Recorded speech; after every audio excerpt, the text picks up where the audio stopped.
ব্রাহ্মণবাড়িয়া পৌর ছাত্রলীগের সাধারণ সম্পাদক শেখ মঞ্জুর মওলা ফারহানিকে রেব ৯ ভাদুঘর বাস স্ট্যান্ড থেকে গ্রেফতার করেছে। থানায় আনার সময় তার উপর ছাত্ররা ডিম নিক্ষেপ করেন।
ব্রাহ্মণবাড়িয়া পৌর ছাত্রলীগের সাধারণ সম্পাদক শেখ মঞ্জুর মওলা ফারহানি, তার বিরুদ্ধে এই থানায় অনেকগুলা মামলা রয়েছে।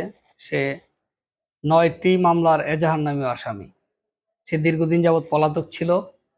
আজকে র্যাব ৯-এর সহযোগিতায় তাকে গ্রেফতার করা হয়। আগামীকাল তাকে বিজ্ঞ আদালতে প্রেরণ করা হইবে।